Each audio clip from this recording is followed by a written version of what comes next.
February is such a beautiful month as the haulers hitting the highway and the pit guns firing off only means one thing going forward. The 2019 NASCAR Cup Series season is upon us. 33 drivers have renewed hopes of winning the NASCAR Championship this November in Miami and look to add their names to the storied history of the series. Add in a brand new aero package and disqualifications for failing post-race inspection, and things are going to be interesting in terms of the competition. Let's take a look at the starting grid of contenders for the 71st season of NASCAR Racing. In a rather wise decision, Starcom Racing chose to retain Landon Cassill as its full-time driver in the 00. After finishing 34th in the owner's standings, it will be interesting to see what year number 2 brings for this organization. If things go right, they could quite possibly earn a top 30 points finish. If not, as long as they don't end up like BK Racing, things are fine. There's a new number 1 in town as Kurt Busch brings Monster Energy to the slick Chevrolet Camaro ride at Chip Ganassi Racing, and the Outlaw is hoping to keep the consistency in 2019, while Ganassi hopes to resurge its number 1 car after an abysmal campaign with Jamie McMurray. Honestly, I would expect a lack of speed to start the season, but the experienced veteran present should keep the team solidly in a playoff spot all season long. Without a doubt, Brad Keselowski had an excellent season behind the wheel. Well, that is if you only count the 3-race win streak in September. A mix of bad luck and unfortunate strategy saw Brad Keselowski get eliminated in the round of 12 and could not advance to the championship race after making it the year prior. This season, Keselowski and crew chief Paul Wolfe hope to get back on track with the brand new Ford Mustang. If Team Penske and the 2 team can get their setups on the car just right, we could quite possibly see a return to form for Brad Keselowski, and this time it could last the entire season instead of just 3 races. Last season, Austin Dillon won the Daytona 500 and brought the number 3 back to Daytona's victory lane for the first time since 1998. He followed that up by doing next to nothing for the remaining 35 races, and his inconsistency saw him become a first-round exit in the playoffs. In 2019, one thing will define the elder Dillon brothers' season: consistency. If this team can return to its 2016 consistency levels, no doubt they will make the playoffs. If they struggle, however, they will be a fringe playoff contender at best. We'll have to see if new crew chief Danny Stockman can turn things around, as the duo together claimed the 2013 NASCAR Grand National Championship with a consistent running position throughout that campaign. In RCR's 50th anniversary season, they could use a return to form and performance. Despite a record-breaking season that included 8 wins, 1,990 laps led, and an average finish of 8.8, Kevin Harvick came up short for the second season in a row when it mattered.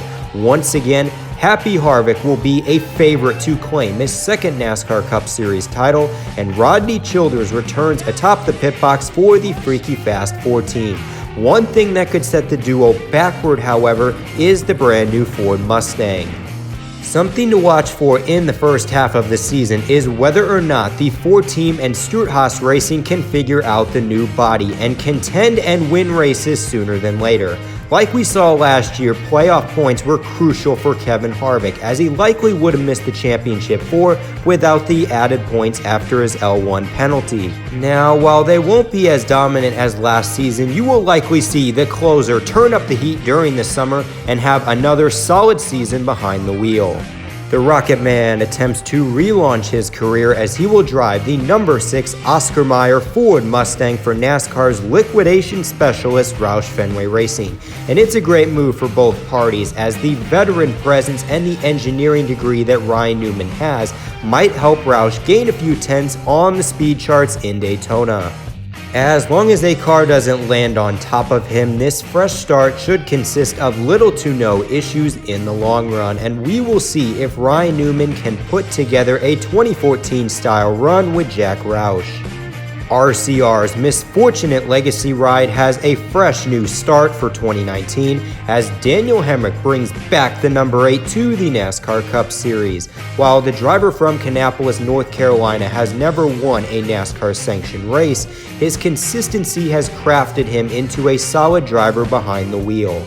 The key for Hamrick's rookie season is to put together results and turn top 20 days into top 10 to 15 finishes.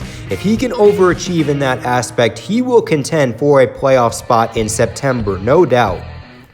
If there is one young driver who could make a run at the NASCAR Championship this season, it's hands down Chase Elliott. After 2.5 years of choking and constant misfortunes, the driver from Dawsonville, Georgia had a breakthrough second half to the season, netting 3 wins and nearly advancing to the championship 4.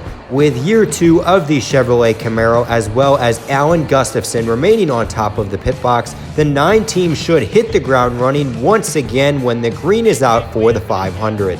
If everything goes to plan, I see the hashtag DI9 team winning 3 to 4 races and becoming a championship favorite before the playoffs start. Let's hope the preseason hype becomes a reality for Chase Elliott and he continues the momentum and Napa know-how on the racetrack. Without a doubt, the biggest surprise of the 2018 season was Aric Almirola as he was able to bring the 10 car to places unfamiliar with GoDaddy gal behind the wheel and nearly advanced to the championship race in Miami. This season, the expectations are straightforward for the Bacon King. Prove that last season wasn't a fluke and become a championship force in the NASCAR garage. If Almirola and the Smithfield team can figure out the Ford Mustang, they will build on the momentum gained from the 2018 playoffs and earn 2 to 3 wins down the road. If not, we could see a brutal sophomore slump for Almirola at Stewart-Haas. Because of the major improvement with talent behind the wheel, I will go with the first route to start the campaign. Instead of finally delivering success in 2018, Denny derailed all season long and failed to notch a victory for the first time in his career. As shown by his paint scheme, it's a clean slate for Denny Hamlin and the number 11 team heading into 2019. Chris Gabehart hopes to return the FedEx team to victory lane and make a run at the championship once again. If this isn't the case, however, Denny Hamlin could quite possibly be a hot topic during the 2020 NASCAR silly season, with Christopher Bell indeed tearing it up in the NASCAR Xfinity Series. I would say this is a crucial year for Denny Hamlin, and he must deliver something going forward. YRB will be rocking the bright colors in 2019 as he returns to the number 12 Menards Ford Mustang in 2019. Honestly, last season was a huge disappointment considering he was a top contender on a weekly basis. So many chances to win races were squandered away, and ironically, his one win on the season came at the expense of 2 drivers screwing their own chances.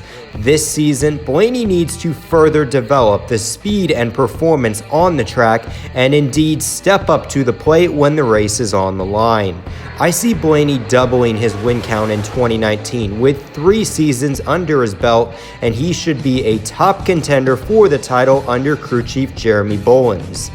Ty Dillon's sophomore campaign was nothing but a meme as the only highlights were finally earning a top 10 finish at Daytona and a peace summit with Kamikaze at Phoenix.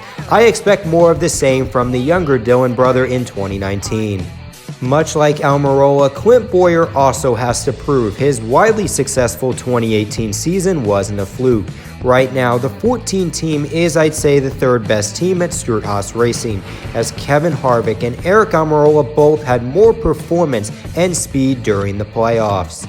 With that said, Clint Bowyer will still be a freight train in 2019, and I would expect another championship caliber season from Mike Bugger Ravage and company, and they will definitely win some races down the road. Despite getting screwed out of the number 42 in the Xfinity Series, Ross Chastain will return full-time to the number 15 ride at Premium Motorsports. Unfortunately, the Watermelon King's transcendent talent will not carry this third-tier organization, as the best-case scenario relies in the new aero package keeping this team on the lead lap.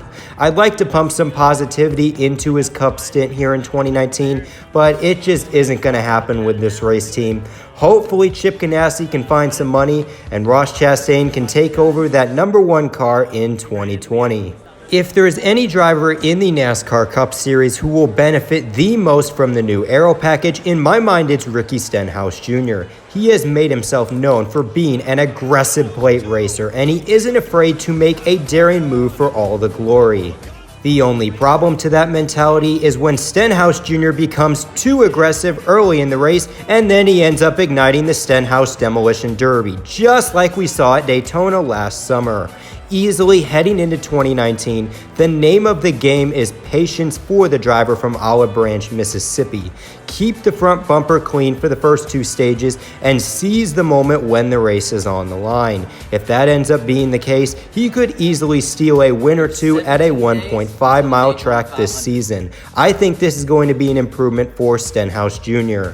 The 18-18 campaign for Kyle Busch was a huge success as Rowdy netted a career-high 8 wins and notched the regular season championship.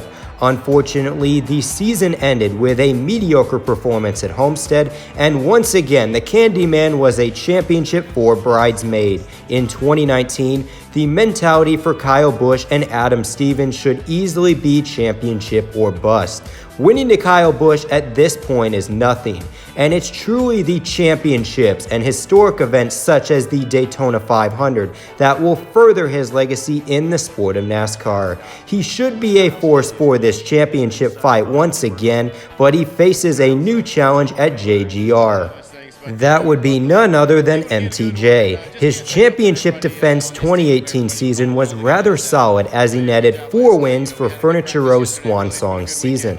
Unfortunately, he lost both the battle and the war to rival Joey Logano. This season, MTJ hopes to go 19-19 as both Cole Pearn and Bass Pro Shops join him at Joe Gibbs Racing. While I would expect MTJ to struggle during the first half, the duo will once again compete for wins and championships in the upcoming season. The team could truly take the front seat at JGR away from the 18 team, and that is going to be an interesting storyline to follow during the regular season. That Jones boy returns to the number 20 DeWalt Toyota Camry, and he hopes to build on a consistent 2018 campaign that saw him make the playoffs for the first time.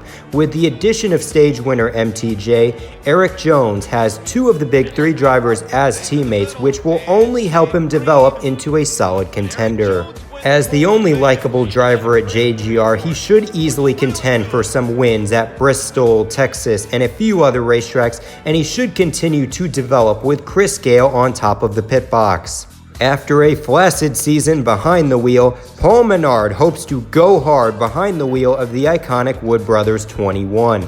I would say the key for success is to stay consistent as well as figure out the performance of the Ford Mustang sooner than later. Oh yeah, also stay away from Jimmie Johnson. If so, Paul Menard could make a hard run at the playoffs and quite possibly break an 8-year losing streak. After years of coming up short in the playoffs, Joey Logano finally won the war and has written his name into the NASCAR record books. With the added cup, a new challenge emerges for the 22 team led by Todd Gordon: title defense. In years past, most defending champions have put together successful campaigns and have been in the title hunt until the very end. With the Ford Mustang coming into play, I don't see Joey Logano repeating his title, but he will certainly win some races and quite possibly advance to Homestead for the 2nd season in a row. I highly doubt we see another Brad Keselowski 2013 season from Team Penske's Double Do Century. The return of the brilliant Flames were immediately extinguished on the racetrack as William Byron had an abysmal rookie campaign that saw him earn 9 DNFs. This season, a key piece has been added to the 24 team as 7-time championship winning crew chief Chad Knaus will call the shots for the sophomore driver. This was a pivotal step for making the fourth-wheel HMS ride competitive again, and the veteran presence should fix the team's inconsistencies and mechanical issues down the line. Things are already improving as William Byron will lead the Daytona 500 to green, and this could be a huge season for the sophomore driver this campaign. The future is bright as Exalta paint, and I expect brilliant things from the 24 team in 2019. Seriously, Go Fast Racing, out of all the drivers available to sign, you choose an underdeveloped driver in Corey LaJoie, who was rushed into the Cup Series. Seriously, I can't think of one good reason why hiring a failed BK Racing prospect is a good move.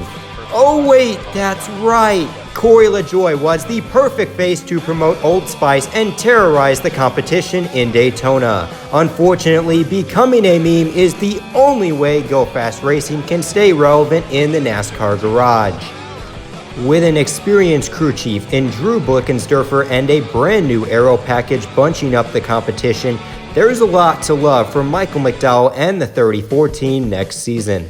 Could we finally see progress for the Loves race team? I would surely love to see them run top 20 more frequently this season and build towards the long-term future.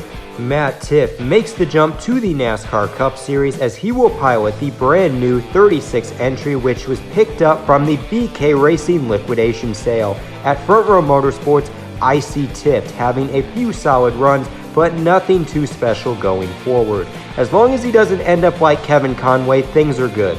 Chris Buescher returns to the 37 team as he hopes to finally deliver some success to the NASCAR Cup Series. He will get a major boost performance-wise as JTG Doherty Racing will get powered by Hendrick Motorsports engines for the entire campaign. Buescher is certainly one of the more underrated drivers in the series, and hopefully he can overachieve and quite possibly steal a race win at an intermediate track this year.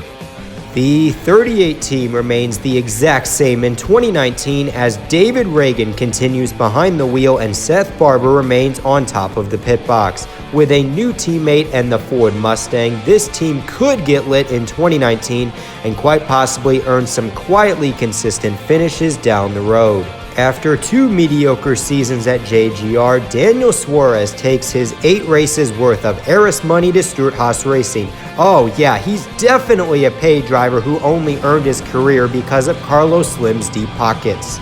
The racer out of Monterrey, Mexico hopes to keep the consistency that 41 team had under Kurt Busch and have a breakout season on the NASCAR Cup Series circuit.